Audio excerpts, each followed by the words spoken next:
பாண்டவர் அர்ஜுனனுக்கும் சுபத்திரைக்கும் பிறந்தவன்.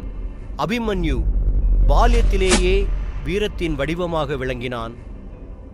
சுபத்திரை கர்ப்பமாக இருந்தபோது அர்ஜுனன் சக்கரவியூகத்தின் ரகசியத்தை சொன்னான். அப்பொழுது சுபத்திரை தூங்கிவிட்டாள். வியூகத்திற்குள் நுழைய வழி அபிமன்யு கற்றான். ஆனால் வெளியே வர வழி தெரியவில்லை. குருக்ஷேத்திர போரின் 13ஆம் நாள் கௌரவர்கள் அமைத்தனர் மரண வியூகத்தை. அந்த சக்கரவியூகம், அதை உடைப்பதறிந்தவன் ஒருவனே அர்ஜுனன். அர்ஜுனன் வேறு திசையில் அழைக்கப்பட்டான். நான் சென்று உடைப்பேன் என்றான் வீரத்துடன்.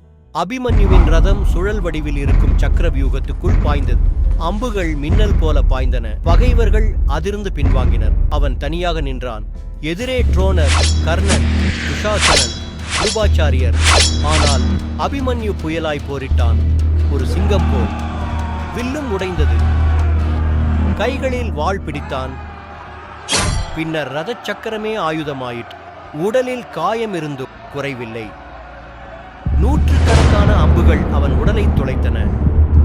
அபிமன்யு விழுந்தான், தோல்வியால் அல்ல, தியாகத்தால். மகனின் மரணச் செய்தி கேட்ட அர்ஜுனனின் கண்களில் தீ எரிந்தது. நாளை ஜெயத்ரதன் உயிரோடு இருக்க மாட்டான் என்றான் கோபத்தின் முழக்கத்தில். வெற்றி பெறுவதே வீரத்தல்ல, நியாயத்திற்காக தனியாக நின்றாலும் அதுவே உண்மையான வீரன். ஆனால் அபிமன்யுவின் பெயர் என்றும் மறையவில்லை. அவன் வீரமும் தியாகமும் யுகங்களை கடந்தும் ஒலிக்கிறது.